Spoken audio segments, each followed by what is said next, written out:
Hello friends. जैसे पिछले lecture में हमने पढ़ा था एंड और नॉट के बारे में।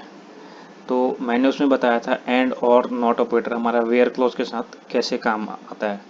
ठीक है। तो अगर आपने वो वाला लेक्चर नहीं देखा है तो आप उसको जाके देख लीजिए, क्योंकि वो बहुत हेल्प करता है। हमारा आई बटन में उसका लिंक दे दूंगा, आप उसको जरूर जाके पढ़िए। ठीक है। आज का हमारा टॉपिक है ऑर्डर बाय क्लॉज। ठीक है। ऑर्डर बाय क्लॉज हमारा बेसिकली क्या होता है, ये हम सॉर्टिंग के लिए यूज करते हैं, डिसेंडिंग ऑर्डर या असेंडिंग ऑर्डर। ठीक है। जब भी हमें, अब जैसे हमने पढ़ा होगा छोटे क्लास में जब हम थे तो उसमें हमें कुछ नंबर्स होते हैं, उसको अरेंज करना होता है डिसेंडिंग ऑर्डर में, असेंडिंग ऑर्डर में। ऑर्डर बाय भी हमारा डेटाबेस में यही काम करता है। ठीक है। तो आइए देखते हैं, मैंने क्रिएट करना, यूज करना, कैसे टेबल बनाते हैं, ये सब मैंने पिछले लेक्चर में मैंने पिछले जितने भी लेक्चर में बताए हुए हैं उसमें मैंने बता रखा है आपको। तो आप होप आपको उसकी समझ में आ गया होगा। तो चलिए क्रिएट करते हैं और देखते हैं ऑर्डर बाय क्लॉज। तो सबसे पहले क्रिएट करने का सिंटेक्स क्या होता था, क्रिएट, थोड़ा सा इसको बड़ा कर लेते हैं, डेटाबेस और डेटाबेस का नेम। ठीक है। सिलेक्ट करते हैं, एग्जीक्यूट करते हैं। अब आपको याद होगा हम अभी टेस्ट 1 के अंदर है, इस डेटाबेस के अंदर काम करना है, तो इसको हमें यूज करना होता था, यूज टेस्ट। ठीक है। अब हम क्या करते थे, टेबल क्रिएट करते थे। टेबल क्रिएट करने का सिंटेक्स क्या होता था, क्रिएट टेबल और table name. Create table suppose employ. ठीक है। ब्रैकेट देते थे और इसमें हम क्या देते थे, एम्प्लॉय आईडी, प्राइमरी की। ठीक है। प्राइमरी की मैंने बता रखा है, मैंने थोड़ा बहुत आपको समझाया था, वो आप वहां से जाके पढ़ लीजिएगा। प्राइमरी की बेस में इसमें बता देता हूँ, हमारा यूनिक की होता है जो कि ऑटो इंक्रीमेंट करता है, जो रैंडम वैल्यू जनरेट होती है हमारी एसक्यूएल सर्वर से। Identity, identity sorry. हम क्या देते हैं, नेम लेते हैं, नेम वर्कर। यहाँ पे सॉरी, यहाँ पे डेटा टाइप छूटा हुआ है, इंट। अब हम ले लेते हैं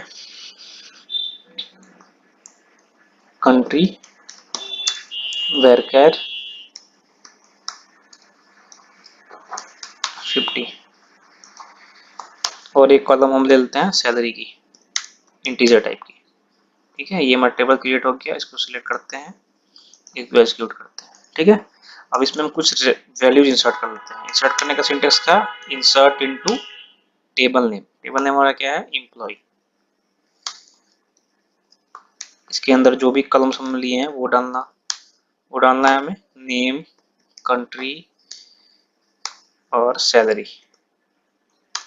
अब हमें इसको वैल्यूज देनी होती थी, आपको याद होगा हम ऐसे ही इंसर्ट करते थे सिंगल कोट्स में कैरेक्टर के लिए। ठीक है। नेम ले लेते हैं अमित, कॉमा, फिर हमने कंट्री लेना है इंडिया, की सैलरी लेनी थी। सैलरी जब भी इंटीजर लेते हैं उसमें हम सिंगल कोट्स नहीं लगाएंगे, को ऐसे ही लिखेंगे 20,000। ठीक है। ऐसे ही कुछ और ले लेते हैं रिकॉर्ड्स,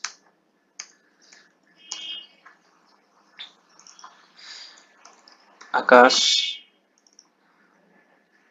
यूएसए, इसकी सैलरी है 30,000। निशांत कनाडा, इसकी सैलरी है 40,000।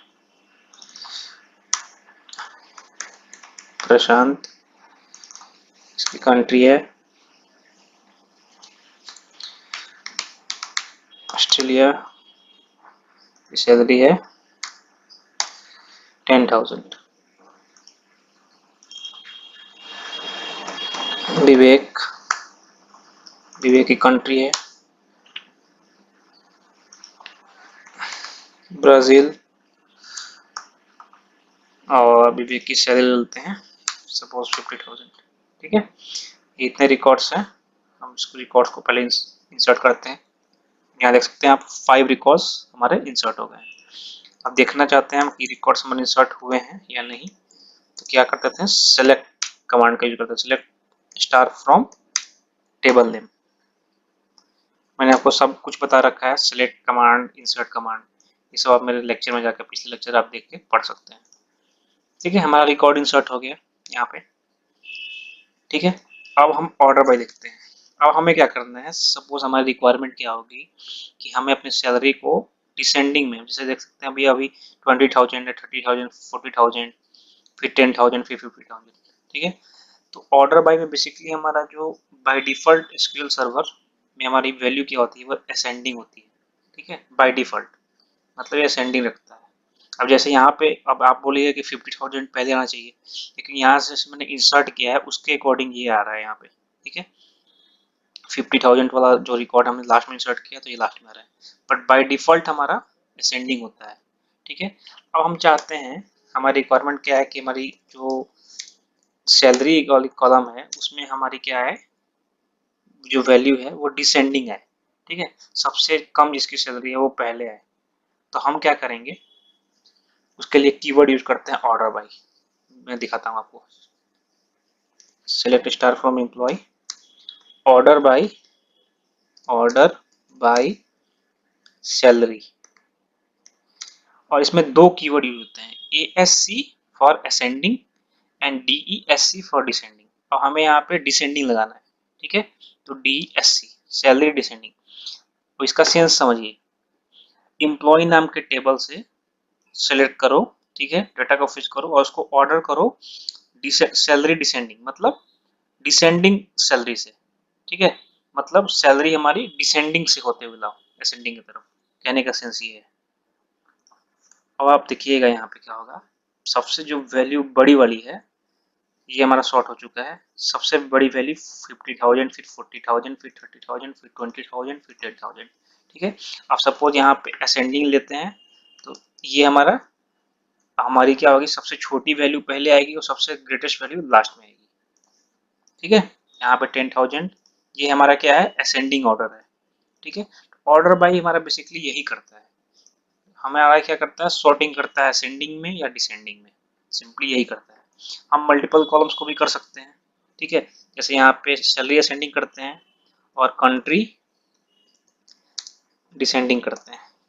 ठीक है, लेकिन यहाँ पे एक चेंज आ जाएगा, वो मैं आपको बताता हूँ। अब कंट्री आप बोलिएगा क्या, डिसेंडिंग है तो सबसे पहले जो लास्ट अल्फाबेट आता है वो हमारा पहले होना चाहिए, लेकिन ऐसा नहीं होता है, क्योंकि क्या होता है, यहाँ पे जैसे हमने रिकॉर्ड इंसर्ट किया है तो इसके इक्विवेलेंस सबका इंडिविजुअली किया हमने। ठीक है, तो जो पहला हम लिखते हैं, जैसे सैलरी असेंडिंग लिखा हमने, ठीक है, तो सैलरी असेंडिंग लिखा तो असेंडिंग सैलरी के इसमें होते हुए, ठीक है, जो भी हम अगर बाद में जो डालते हैं, हमारा जो भी कलम होगा बाद में हम उसको डालेंगे, तो ये हमारे उसके करस्पॉन्डिंग वैल्यू को हमारा क्या करता है, ये सॉर्ट करता है। ना कि हमारा अब ऐसा नहीं करेगा कि डिसेंडिंग हुआ तो उसको ब्राजील को पहले कर देगा और सैलरी हमारी अगर असेंडिंग में रहती है तो ये फिर कोई मतलब नहीं बनता है कि अब प्रशांत की कंट्री क्या है, यहाँ पे सपोज अब सबसे लास्ट क्या आता है, मेरा यू आता है। अब प्रशांत की यहाँ पे अगर यूएसए यहाँ पे आ जाए तो यहाँ पे हमारा डेटाबेस क्या होगा, डेटाबेस में प्रशांत तो ऑस्ट्रेलिया से बिलोंग करता है, वो तो करता नहीं है। तो हमारा जो पहला जो चीज होता है ना लिखा हुआ, जो भी कलम पहला यूज करेंगे उसके करस्पॉन्डिंग हमें ये क्या करेगा, जो नेक्स्ट जो हमने कंडीशन लगाया होगा डिसेंडिंग या असेंडिंग, उसके अकॉर्डिंग हमें ये वैल्यू प्रोवाइड करता है। ठीक है, ये चीज आप देख लीजिएगा, आपको समझ में ना आए अगर तो आप कमेंट सेक्शन में बताइएगा। ठीक है, लेकिन करस्पॉन्डिंग वैल्यू हमें ये देगा, अगर दो मल्टीपल्स कॉलम्स पे लगाएंगे तो ये पहली वैल्यू को हमें फेच कर देगा, उसके करस्पॉन्डिंग वैल्यू जो भी होगी आगे जो भी हम कॉलम पे अप्लाई करेंगे वो हमें फेच कर देगा। ठीक है, तो ऑर्डर बाई होप आपको समझ में आया होगा। अगले नेक्स्ट लेक्चर में मिलते हैं और नेक्स्ट लेक्चर में मैं आपको ग्रुप बाई पढ़ाऊंगा। ठीक है, तो जब अभी तक आपने सब्सक्राइब नहीं किया है चैनल को तो प्लीज़ आप सब्सक्राइब लाइक करिए और आप अपने फ्रेंड्स को रिकमेंड कर सकते हैं। ठीक है, तो मिलते हैं अगले लेक्चर में।